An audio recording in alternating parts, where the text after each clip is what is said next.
What is up, ladies and gentlemen, boys and girls? It's your boy Goblin, and today we're coming in with a hoot and a holler, a true banger. Now, before I dive into this video, I do want to mention a couple things. First off, I need to emphasize very clearly that this is not something you should try at home. This is a review of combining two different substances, those being acid and ketamine, and this is absolutely not something you should try on your own time, even if you've experienced both of these substances before. Don't get any ideas from this video. I've done this. I'm extremely experienced with most of the substances that I talk about. Do not try this on your own time. I need to stress that very, very clearly. The next thing I want to mention is, as of tomorrow, technically today when this video goes up, I'm going to be in Florida for about a week. So I'm going to be out of town, I'm going to be living large, but I got some videos lined up for you guys. So hopefully you guys will be okay while I'm in Florida. I'm excited for that. Going to be a nice trip. And either way, without further ado, speaking of trips, let's dive right into this review. So we're going to start out with the pros. Now, the first pro of combining ketamine and LSD is that ketamine can be a really therapeutic thing, and it can kind of bring that feeling of calmness and tranquility that ketamine is known for into your acid trip. And that's a very important thing, because whenever you take acid, there's kind of a thin, fine line between having a good, calm trip or freaking out and having a bad trip. And as you get more experience with psychedelics, that line gets kind of thicker and more defined. But when you're less experienced, it's a little thinner. Ketamine makes it more likely that if you have significant experience with acid, it's going to enhance your trip. It's going to make you feel more calm and more tranquil, and it's going to help you really reflect on yourself and your life and things around you and make your trip a little more memorable, to say the least. The next thing on the pros list is that in small doses, and I mean like a bump, I'm not talking like a fucking 0.3. I'm talking literally like one bump of K. K kind of acts like a more calming version of weed. And I say that because when you smoke weed while you're tripping, for those of you who don't know, it does not act like weed normally. It doesn't calm you down and get you quote unquote stoned. It feels like you're on a rocket ship when you smoke weed while you're tripping. It just launches your trip into the air. And with ketamine, it acts like how you would expect weed to act, if that makes sense. You know, like as someone who's never done acid, if you were, like thinking, oh, if I have a bad trip, I'll just smoke some weed to calm down. Like that's kind of what ketamine is a little more, but it requires more experience to get to that point with it, if that makes sense. Like if you're having your first acid trip, do not do fucking K. Do not do K while you're having that trip. Just keep it to acid and acid alone.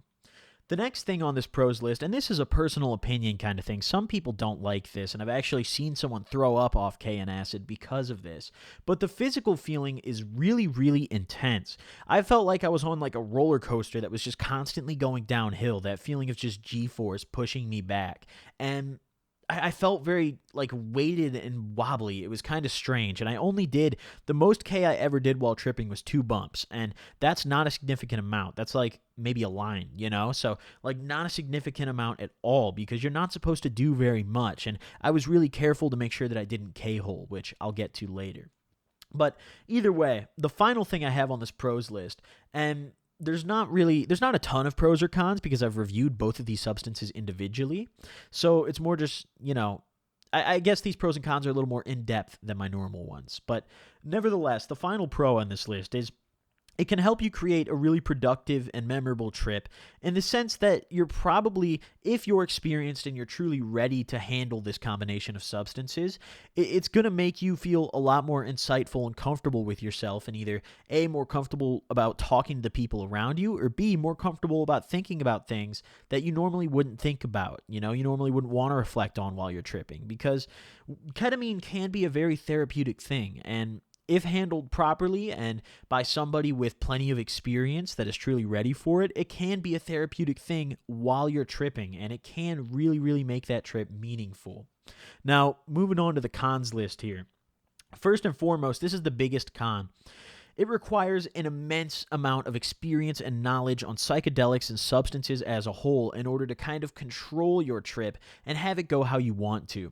Acid is a super volatile thing, right? It's very, very risky as a new psychedelic user or a newcomer to substances as a whole to take acid and then combine it with other things, because anything can happen. Acid is not like a consistent experience like weed or alcohol or really any other substance. It changes every time you take it, and it arguably almost even feels like a different drug every time you take it. It's kind of a feeling that can't really be compared to many other substances.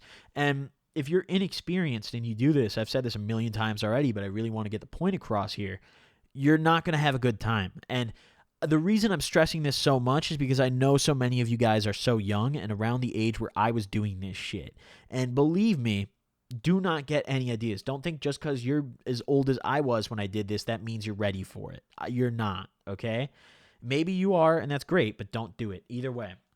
The second con on the list is there is a very fine line between not enough ketamine and too much ketamine, and it can get bad really quickly.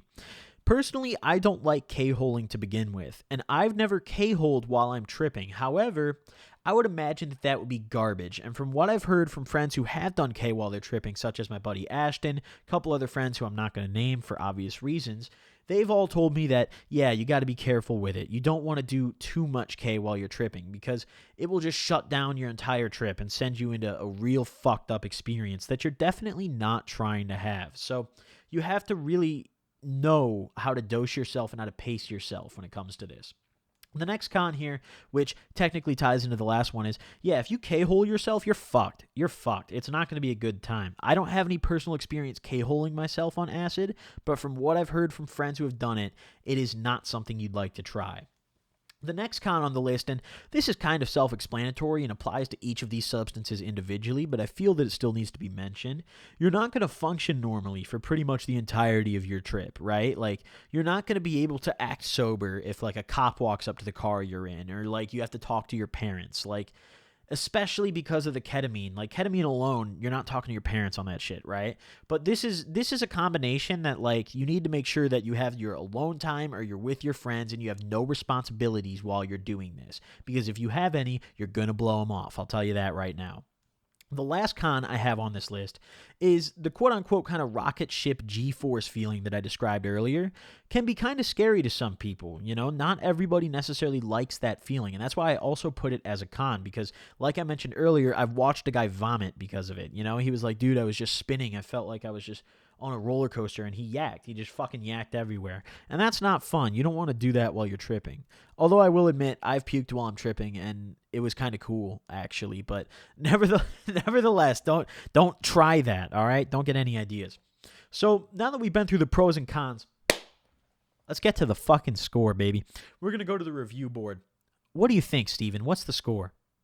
Well, you know, Goblin, after careful consideration, we've actually gone over everything, and we've decided that this is going to be probably a 7 out of 10, if I'm being honest. A definite 7 out of 10. Back to you, Goblin.